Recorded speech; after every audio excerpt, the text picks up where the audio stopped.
దేవునికి నా హృదయపూర్వక వందనములు, స్తుతులు, స్తోత్రములు సమర్పించుకుంటున్నాను. అందరికీ శుభోదయం. ఇది నా మహోన్నతుడైన దేవాది దేవుడు నీ కొరకు సిద్ధపరిచిన వాక్కు. ఆయన చేసిన నిబంధనను, ఆయన నియమించిన శాసనములను గైకొని వారి విషయంలో యెహోవా త్రోవలన్నీయు కృపా సత్యములై ఉన్నవి. దేవుని నామమునకు మహిమ కలుగునుగాక. ఈ మాటలు కీర్తనల గ్రంథము 25వ అధ్యాయము 10వ వచనములో వ్రాయబడి ఉన్నవండి. ప్రియమైన నేస్తమా, నీ దేవాది దేవుని యొక్క త్రోవలన్నీయు కృపా సత్యములై ఉన్నవి. ఆయన ఆలోచనలు, ఆయన మార్గములు, ఆయన సంకల్పములు ఎల్లవేళలా కూడా కృపా సత్యములై మాత్రమే ఉన్నవి. అయితే నీ మార్గములు ఏ విధముగా ఉండవలను, నీ జీవిత విధానము ఏ విధముగా ఉండవలను దేవాది దేవుడు నీకు బోధిస్తూ ఉన్నారు.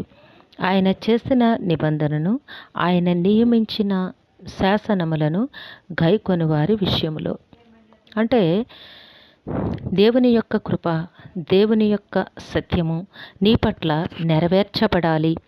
ఆయన కృప ఎల్లవేళలా నీకు తోడై ఉండాలి అంటే నీవు చేయాల్సిన పని ఏమిటి?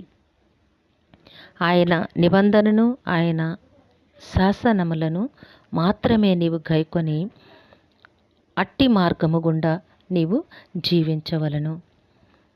నీవు గనకట్లా జీవించగలిగినట్లయితే దేవుని యొక్క సంకల్పములు, దేవుని యొక్క చిత్తము నీ జీవితంలో తప్పక నెరవేర్చబడుతోంది.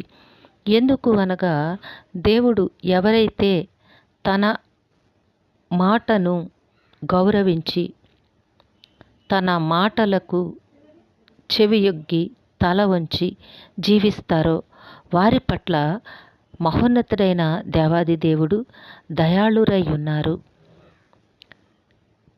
ఉన్నతమైన ఆశీర్వాదములతో నింపు దేవుడై ఉన్నారు. పాపులను ప్రేమించే దేవుడు, పాపులను రక్షించే దేవుడు, పాపుల కొరకు ఉన్నతమైన కార్యములను చేస్తున్న దేవాది దేవుడు. నీతిమంతునికి ఎందుకు ఆయన కృపను దూరం చేస్తారు? ఎవరైతే నీతిమంతులుగా జీవిస్తారో వారు తప్పకుండా దేవుని నుంచి ఉన్నతమైన ఆశీర్వాదములనే పొందుకుంటారు.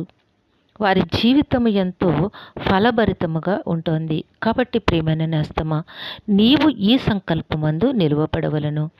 నీ జీవితంలో ఇట్టి కార్యములు జరగవలను అని దేవుని చిత్తమయ్యున్నది గనుక నీవు ఆయన ఆజ్ఞానుసారముగా ఆయన నిబంధనను, ఆయన శాసనములను గాయకొనుచు నీవు దేవునికి ఇంపైన జీవితమును జీవించాలి. అట్లా జీవించగలిగినట్లయితే ఆయన కృప, ఆయన ఐశ్వర్యము ఎల్లవేళలా నిన్ను నడిపిస్తోంది. నీవు పరిపూర్ణముగా పొందుకొనగలుగుతావు. కాబట్టి నీ త్రోవలన్నీ కూడా ఆయనకు మాత్రమే అప్పగించు. ఆయన తన త్రోవల యందు, తన మార్గముల యందు నిన్ను జీవింపచేస్తారు.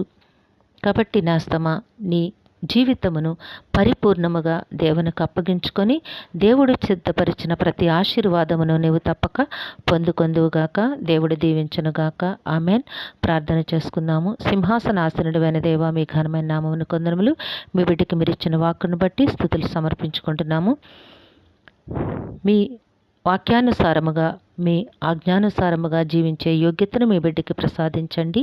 నాయనా, మీరిచ్చే ప్రతి ఆశీర్వాదమును, మీరు సిద్ధపరిచిన ప్రతి దీవెనను పొందుకొని సంతోషముతో, సమాధానముతో జీవించగలిగే మహాభాగ్యమును మీ బిడ్డకు అనుగ్రహించమని వేడుకుంటున్నాము. ఈ దినము పుట్టినరోజు, వివాహ దినము అవసరములు జరుపుకొంటున్న బిడ్డలందరికీ మీ ఆశీస్సులు అనుగ్రహించండి. మీ కృపలో జీవింపచేయమని ఈ ప్రార్థన మా రక్షకుడును మీ ప్రియకుమారుడైన యేసుక్రీస్తు నామం పేరట అడిగి వేడుకొనుచున్నాము తండ్రి. ఆమేన్. సర్వకృపానిధియగు దేవుడు మీ కుటుంబ జీవితంలో ఉన్నతమైన ఆశీర్వాదములను అనుగ్రహించి మిమ్మును ఆయన నామ మహిమ కొరకు జీవింపచేయునుగాక. ఆమేన్, ఆమేన్, ఆమేన్.